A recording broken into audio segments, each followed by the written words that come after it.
Okay, it is time for another SoCon Fast Break Legends edition, and it is our pleasure and our honor to bring in one of the SoCon legends, and he's always going to be a legend there with the Furman Paladins. That's Mr. Mike Bothwell. Hey, Mikey B, we can't thank you enough for joining us here. And I know, hey, it's Selection Sunday is past. We know where the Furman Paladins are going here in this 2026 NCAA Tournament.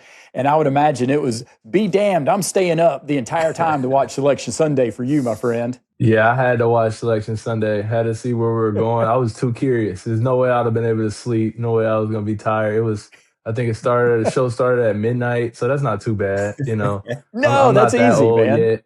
Yeah, I'm not that old yet. I'm usually up around midnight anyway, so it was good. I love it. All right, so just even walking back through memory lane, so to speak, as hmm you're seeing Selection Sunday on TV this year, but what about your memories there, Selection Sunday back in 2023, that magical run for the Paladins? Yeah, I think the Selection Sunday was like everyone. I've heard people keep talking about like 2023, the NCAA tournament was like icing on the cake, and like that.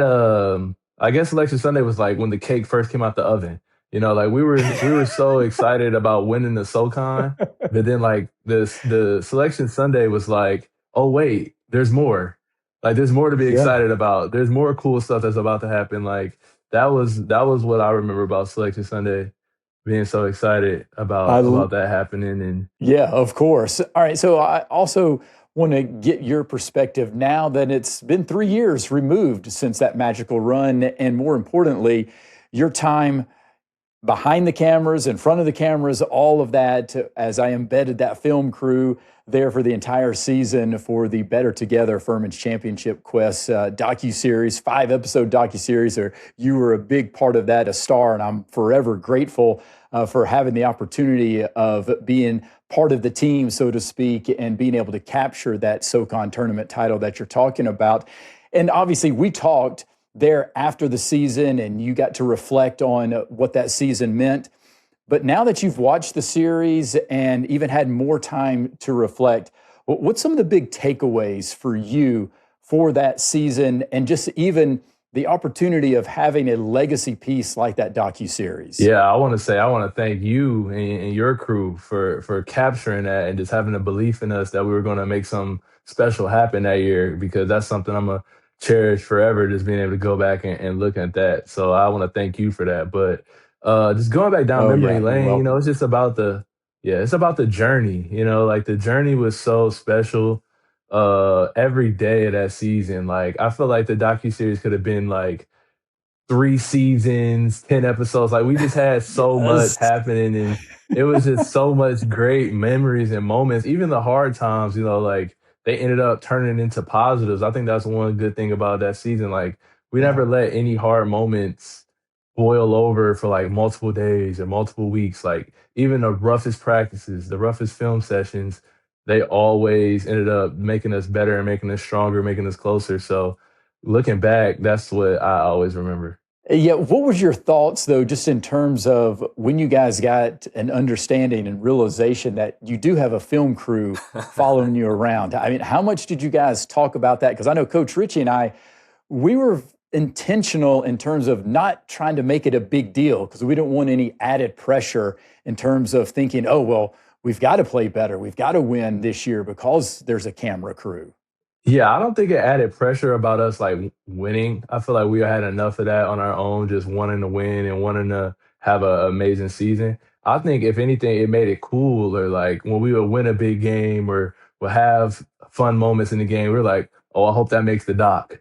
Like it was more of like a thing like that of like, oh, this is so cool. We got guys. We're pulling up to Chattanooga. We're at McKenzie Arena, and guys are hiding in the bushes with cameras. Like this is cool. Like this is what we do it for. Like a guy like me, I like the big time moments. I like to feel like I'm Showtime. So that just added another Yep. like element to that season, having you guys around, and it was just like, yeah, I hope they see this. Like I can't wait for everybody to see this. Yeah, Mike, you bring up how we seem to really learn from every rough moment that year. And I think you had been around long enough at that point to know that that was unique. Like that's not necessarily the norm in a lot of programs. Obviously, I think the leadership from the top down, from Coach Ritchie to you and Slaw, being such great leaders in balancing each other so well. Can you talk to us about how that flushed itself out as to how we were able to take every single kind of negative scenario and immediately just really turn it into a positive? And frankly, like, I don't know if we achieved what we achieved without almost every single hurdle that we dealt with that year. Can you talk to us a little bit about how you guys led that way? Yeah, I think it was really, I mean, Coach Ritchie, it all starts with Coach Ritchie and the way he approached every day and had made sure our minds was in the right place. But I feel like you got to give a lot of credit to like our underclassmen that year. Like, of course, me and Slaw is going to lead. We're seniors. This is our last year. Of course, we're going to try to do everything the right way. But for guys that were super talented and deserved to be starters in our league, but came off the bench and like died to self, like, I just think of like a guy like Joe Anderson. Like we saw what he was able to do when he went to Lipscomb, but like he didn't play a lot, Yeah. but he still was the greatest teammate. He could have been dying in self pity. He could not have practiced hard, but every day in practice on scout team, he was pretending to be the other team's best player and giving us a great look. You know, we got other guys that, you know, could have been and should have been playing more minutes, maybe like arguably, but I think it was like midway, like beginning of conference play, especially probably like after the Western Carolina game. We had so many people that just like died to self and was just like, you know what, I'm gonna really put the team's needs, like whatever they say they are, whatever Coach Ritchie says it are, whatever Mike and Slaw say, like we're gonna just try to follow that. And I could like really feel that, and that's why I feel like even if we did have a hurdle here and there, it wasn't long. Like we could snap back into just being connected. Yeah, no doubt. And one of the true connectivity points there for you, where you were totally connected out on the court, and that's that game at Samford. My goodness, Mike, 18 straight points for the Paladins. Have you ever been in a zone like that in your life? Definitely never in a game of that magnitude. That's something you could just dream of. And like the coolest part about it was just how much I was struggling in the games before that. Like I think Coach Ritchie and everybody wanted to hire a shrink for me because I was just so mentally down and just so not being myself. Like I wasn't taking shots. I was passing up open looks. I was leaving games, not even just about the points. Like I just wasn't even attempting to score. Like I just was in my head. I don't know what it was going on, but the fact that, I was able to release all of that and just say, hey, you know what? I've been saying all year, I want to be the one seed. I want to be the one seed. Am I just going to try to see if it happens or am I going to try to do something to make it happen? And thank God, like the shots were falling and I felt the energy in the crowd of the gym and I just was able to feed off that and it was a great night in Birmingham or a great afternoon in Birmingham. That was for sure. Yeah. No, that was a magical moment, and that, as you talked about, a big time game because that clinched the Southern Conference regular season title and gave you that number one seed heading into Asheville. And then I know we've talked about the shot against Chattanooga, and then 1 year later, you have the opportunity of laying on the exact same spot where you were devastated after that shot.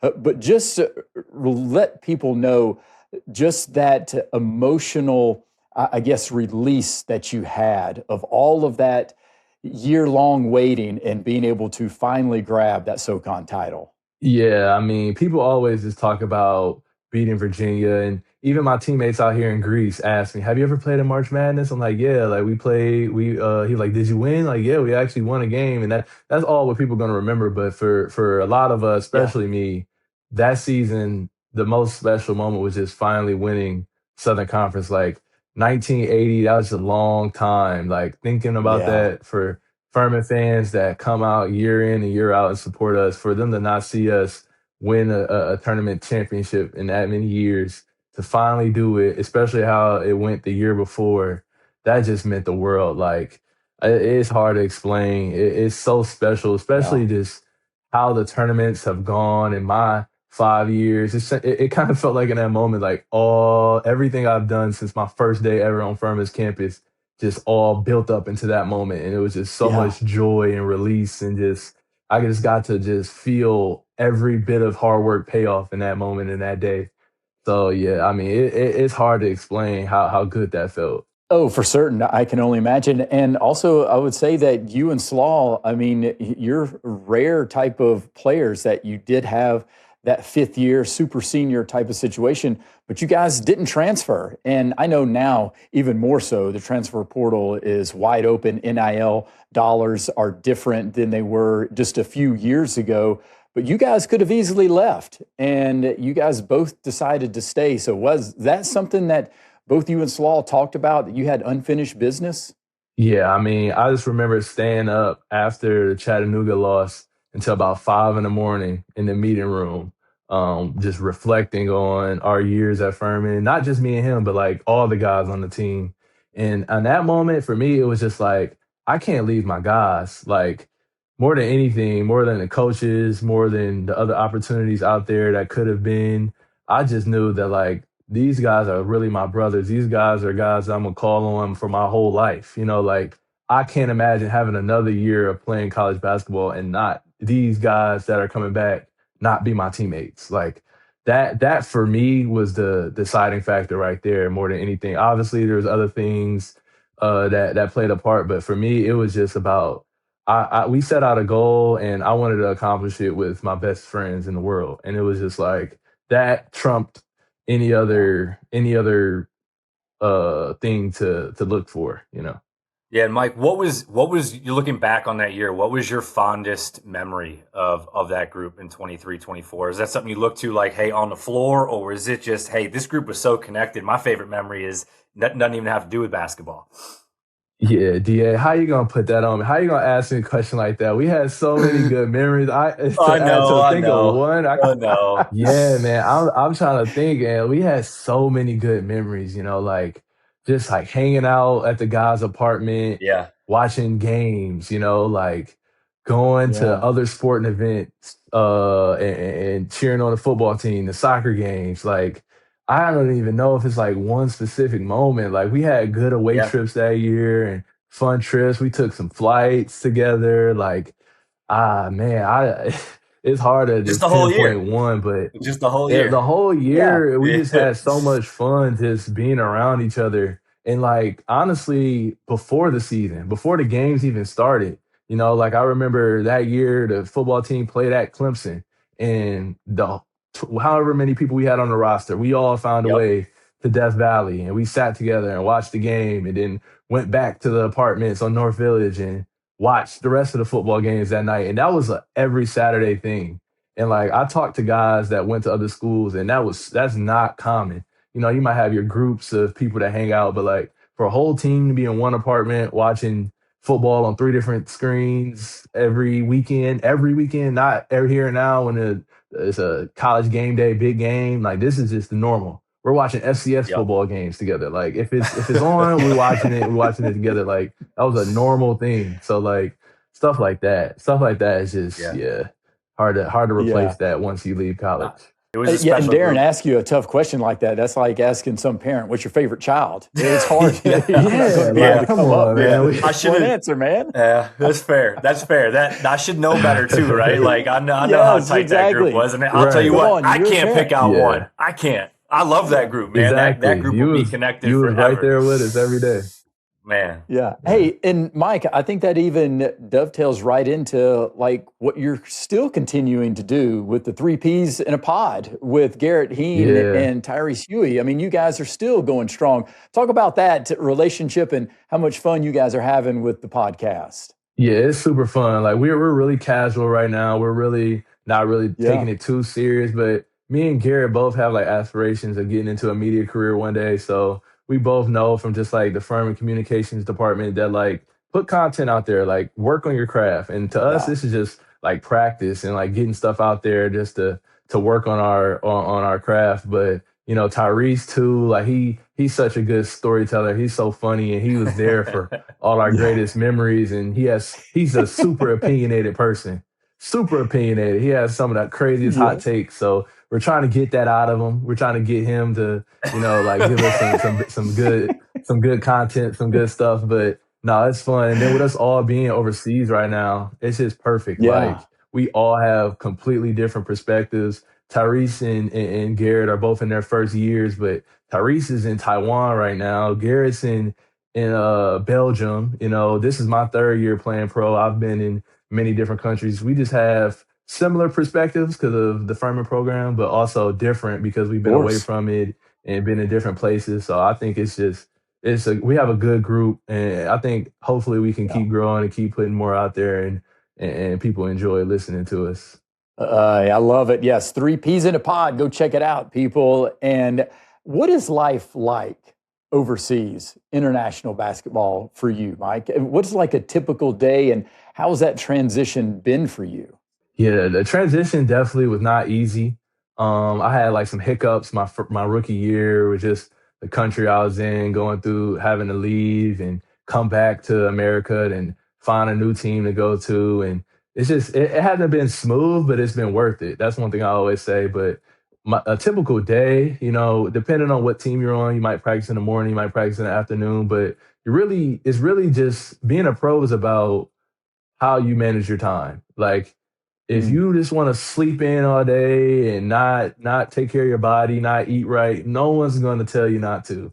Like so, if you want to show up to practice right before, like it's not going to be good for you in the long run, but you can do it if you want. yeah. So it's like typical day. You know, I wake up, eat breakfast, maybe go for a walk, maybe get a coffee, watch some film of other teams we're about to play, watch some basketball content, maybe catch up with some sports I missed from the night before, then get to the gym about 45 minutes before, get taped, start stretching. It's one thing I have to do a lot more now. Now that I don't have Jay Gaines and Coach Matt every day, like I have to That's stretch on right. my own, take care of myself, maybe get an extra lift in when people aren't telling me I have to lift, maybe lift extra, then get shots up before and after practice. And you know, it's like I said, it's worth it. You know, the games are fun. You get to play in front of these rowdy environments, and even if it's Mm, only 500 people in the crowd, the fans that show up are gonna make themselves felt. They're gonna be blowing the horn. They're gonna be beating on the drums the whole game,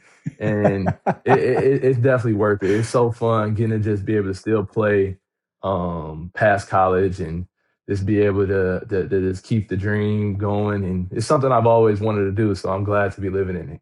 Now, Mike, can you tell us now? I know it's different a lot of times in each country. Like it's just different style of play depending on where you are. But are you able to pinpoint one or a couple things that are stylistically been the biggest differences between the college game and the pro game overseas? Well, the first thing that jumps onto my mind is just like freedom of movement, just like off the ball for sure. Like you have to be able to be play low and play strong base, or if not, people are just going to bully you away from screens. Like if you're trying to go set a screen, if you're trying to come off a screen, people are going to just move you out the way. So you have to be able to be willing to be physical. Like you have to give the physicality first before they get to you. So that's one thing for sure that I think is a big difference. And then also too, it's just like it's coaching. Like a lot of times coaches and like we had Coach Ritchie was caring about Alex Williams, who was our seventh, eighth man. He had plays for him that if he needed to get going or if he needed to get a shot. In pro, unless you're a $1 million player, which I am not yet, but coaches aren't really giving you draw ups like that. They're going to give you their system and you're supposed to figure it out. It's going to be a lot of ball screens. It's going to be a lot of maybe some pin down actions for shooters, but other than that, you kind of just have to know how to play the game. And if you don't, coaches probably aren't going to just, oh, he's having a rough time getting open, so let's draw him up this. Let's find a way to get him this. No, like they're just going to find someone else that can get open. So you better figure it out. No coach is gonna yeah. be sitting down for hours thinking, "Oh, Mike's having a bad day today. How can we get him going?" Nah. You probably need to just make sure you're having a good day. Yeah, there you go. Yeah. Hey, well, you didn't have too many bad days there at Furman. I No, can promise you sir. that. 2,000-point score. Yeah. That's for certain. And how much then did Furman help you prepare for that, especially with Bob Ritchie's offense? Because you have to have high basketball IQ for his offense and being able to understand it's not just straight set plays that you have to read the defense and be able to react.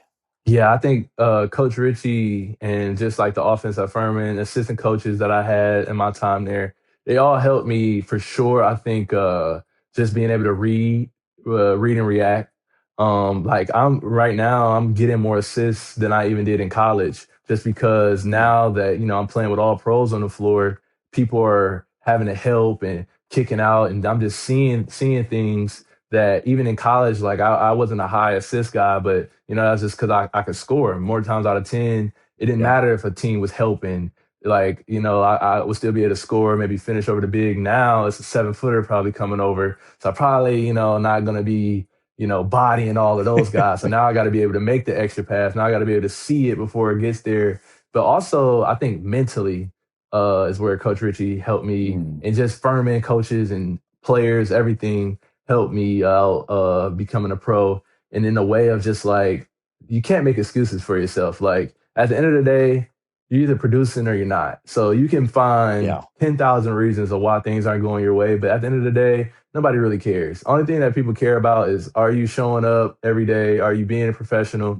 Are you having the right attitude, the right spirit? Are you making your teammates better? And are you doing what you're supposed to do? And, it's a lot of ways that you can get into self-pity, but out here, people are just going to eat that up. People are going to take advantage if you're out here in self-pity, or if you're out here feeling sorry for yourself. So I think mentally having that always pops in my head. Like at the end of the day, nobody really cares. You're either going to find a way or you can find a reason. And I try to find a way as much as I can, because it's not, it's going to look bad. No question about it. Yeah. Well, you sound like a coach already. So you might, if you don't go that media route, you can be a coach also. All right. So now we got to talk about this 2026 Furman Paladins team gets another Southern Conference tournament championship in a season where it looked a little rough for a period of time. Injuries obviously were a big part of the Furman team, but they got hot at the right moment. Things came together, especially on the offensive side, and they go on that 3-0 run in the Southern Conference tournament and take care of ETSU. So your thoughts on what Furman was able to do this season? And I imagine you had to be watching that game too. Yeah, I was watching as many games as I can. Greece have a 7-hour time difference, so it's a little rough for this year to watch some of the games. But obviously it's just like a wild run of a year. Rough start, but playing against some great teams. Get hot, and then guys just start falling out, getting injured. And I ain't gonna lie, I was calling some of the guys after some of the games, and like, I'm not gonna lie, y'all, like I had to turn it off. I couldn't watch. You guys are making me too mad. I was telling them, like, I'm turning y'all games off in the second half. Like, I'd rather go to sleep than watch y'all blow a lead again. So like I was getting on them. I was telling them, like, this like, y'all got to get it together. But I'm definitely proud of them figuring it out and meshing together at the perfect time. That's all everybody say. It's got to be hot in Asheville, and if you can play the best ball, right, I don't think anybody leaving Asheville would be able to have any doubts that they were the best team. So obviously super proud of that, and it's just good to see the program still doing well. They've been doing well even without winning the championship, but just being able to put a whole season together and see them come together and be a brotherhood and be connected and just be so selfless, that was just amazing to see. Yeah, well, now we know when people ask, how did Furman get so motivated right there at the end of the year? Now we know. It's Mike Bothwell texting guys and saying, hey, man, I'm turning it off. They didn't want to disappoint their true leader over in Greece. I love it. I was going to say, most important question, where's the closest Chipotle? Is there any Chipotle in Greece anywhere? Yeah. You won't believe it if I told you I haven't had Chipotle since October. This is the longest. This is the longest since I've known what Chipotle is. This is the longest since I've known what Chipotle is that I've gone without it. So that's a trigger word. That's a trigger word. Exactly. Ooh, Oh, love it. All right, so now turning to this matchup, Mikey B. Here we go. UConn Huskies, a 2 seed, as the Paladins are a 15 seed. They're in Philly on Friday. approximate tip time is 10 p.m. Eastern. So it is a late one even for Furman Paladin fans. Yes. Your initial reaction when you saw UConn? My initial reaction was honestly like, what an honor, like for Coach Ritchie, for the players to be able to compete against a program. They're a blue blood. So Yeah, just being able to no put doubt. that brand, everyone's going to tune in. Everyone wants to see what UConn's going to do. And then it's not that far Yes. removed from us. Like just seeing people all online talk about, 15 seed, this is a dangerous 15 seed. Like what an honor for people to like really consider Furman and UConn being a good game, being a potential upset again. Like UConn, knowing that UConn is going to have to take us serious. Like that was my first reaction. Like, wow. And of course, also thought Philadelphia, the Paladins have had some good times in Philadelphia before. So, Yes, sir. if it's maybe some Yes, magic you've in the been a city part of that. still, if Matt Rafferty can still find a turnaway, if that fadeaway in Villanova is still around there somewhere, you never know. No one thought we was going to win that game either. So you never know Right. what happens. That's the beauty of this time of year. Yeah, Mike, speaking of the success in Philly, what do you think Furman can do here to try to neutralize UConn and give themselves the best chance to go out there and shock the world with an upset? Well, my favorite thing about this is this team this year is the size they have. Like usually playing against high majors, mid majors struggle strictly off of just size at position. But this year, we have a 6'5" point guard. We have two 6'9", 6'10", 6'11" bigs, that we can throw at. So we should be able to be able to compete on the glass. Guard play is obviously always a strong suit for Furman. So I think to neutralize it, we're just gonna have to just play the way we play and just make some big shots down the stretch. Like I remember before we played Virginia, Richie told us like he didn't tell us like, oh, we're gonna whoop them. We're gonna come out and beat them by 20. He said, no, we just got to keep it close. We got to keep it close. The fans are gonna get hype. Everyone's gonna start pulling for you. They might get tight, and we can make the plays late. So I think that's the recipe. We obviously Furman as a 15 seed, playing with house money. You have everything to gain, nothing to lose. So Right. I think that's just got to be the mentality. Come in, keep it close, make them feel the pressure. And then, Asa Thomas, Tom House, Alex Wilkins, bang a couple threes late. Give me a Charlie Johnston shot, Ed Bronson.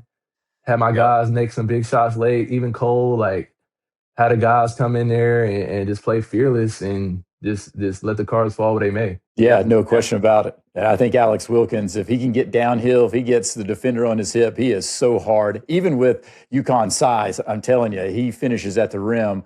For a wiry type of guy, he finishes really strong.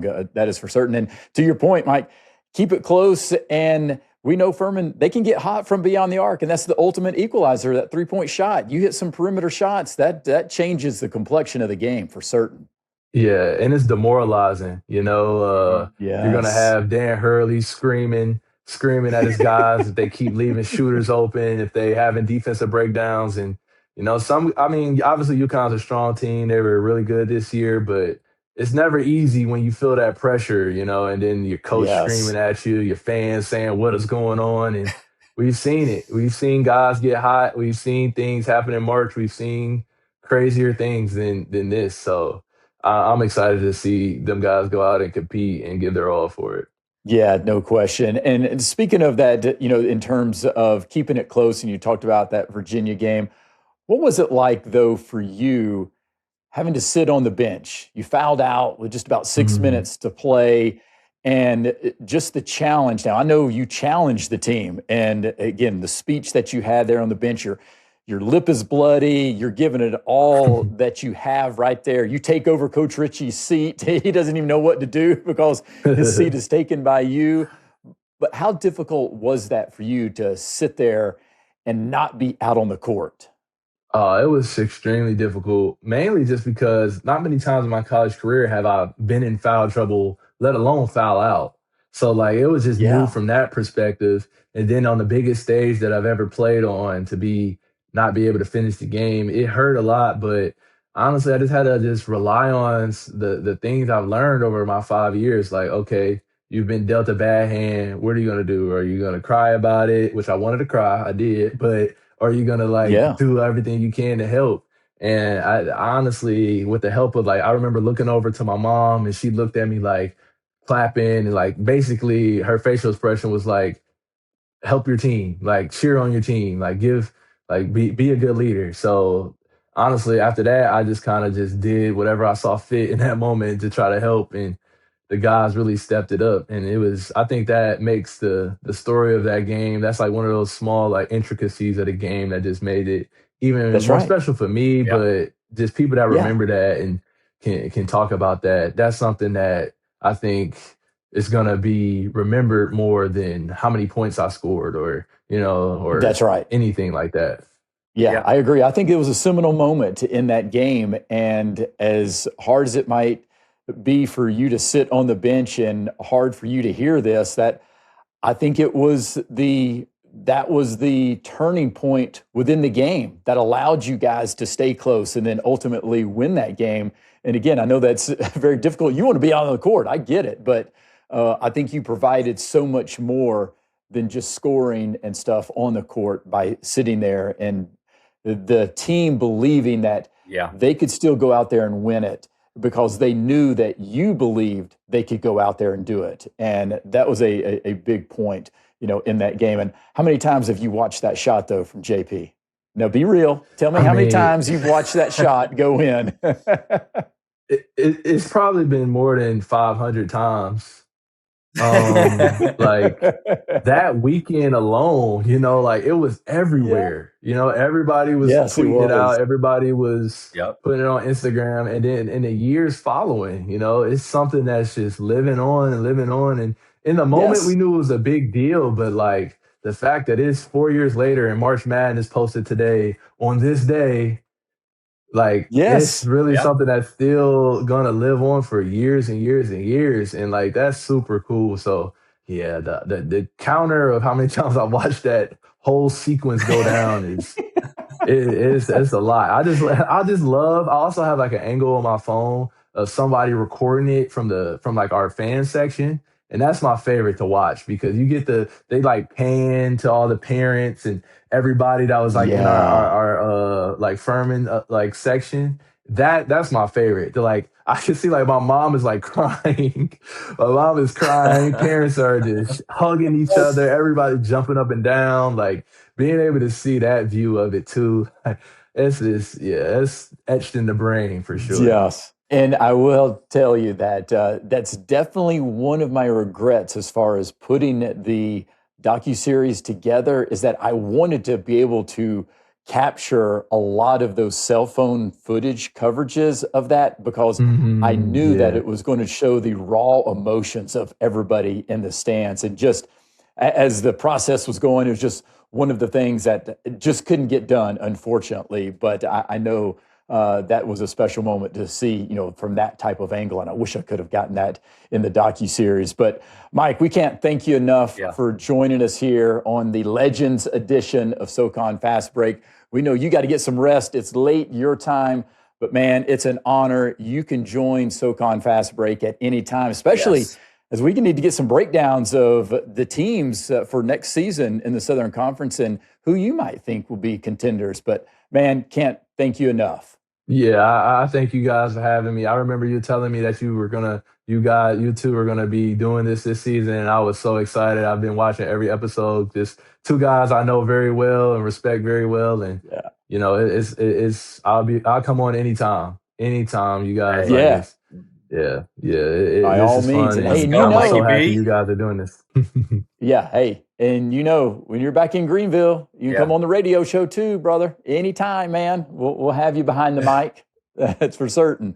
Yeah, it's a blast. Every time I've done it, I tell people like I have so much fun every time I come on your show and just get able to talk sports and just sit there and put the headphones on, talk in front of the mic. I'm like, feel like I made it. Yeah. Hey, we'll try to figure out some ways to talk about Cleveland sports. But man, your Browns got to Hey, do something, man. well, story of my life. Story of my life. The Browns got to do something. That's the Yeah, story of my life. exactly. Hey, the Cavs might be making a run right now, though. They're playing good basketball. Yeah, I love the James Harden pickup. James Harden is one of my favorite players, just being a left-handed guy. People say he can't get it done in the playoffs. They say the same thing about Donovan Mitchell. So hopefully those guys are in the facility out there in Independence, like saying, like, come on, we gotta prove them wrong this year. One of us gotta get past the second round for once. That's right. Oh, I love it. Mike, can't thank you enough, my friend. Look forward to connecting with you again real soon. Mike, always a pleasure, man. Yep, thank You're the best. you. Same here. All right, Darren, absolutely fantastic to be able to have Mike on the show. Again, you talking about the heart of Furman basketball. He's the epitome of a go-to guy, a leader, and there's no doubt he's one of the reasons why Furman is in the position they're in right now. Absolutely. I mean, I think you talk about the success that program has had and the success that they've been able to sustain. Mike Bothwell is at the center of that conversation and is a centerpiece in the building blocks as to what has allowed this program to reach the heights that it has. Just a high character individual, incredible player on the floor. I mean, as you mentioned, 2,000-point scorer. He will go down as an all-time great for the Furman Paladins. And look, you can't ask for a better representation of the program. You just can't. I was an honor and privilege to coach him the year that I had him. Yeah, for certain. And I know he's going to do big things in the professional ranks. And even once he gets into media, I'm telling you, he's going to be a star. Watch out. Yeah. He might be taking our spot on SoCon Fast Break, so we got to be careful. That's the problem. That's for certain. Hey, and also all of you, make sure you hit that subscribe button or follow wherever you get your podcasts. But more importantly, on YouTube, hit that subscribe button. We're trying to get our followers and our subscribers increase, and we know you can do it, SoCon fans. If you want more SoCon hoops coverage, just hit that subscribe button. Until next time, may all your jumpers hit nothing but the bottom of the net.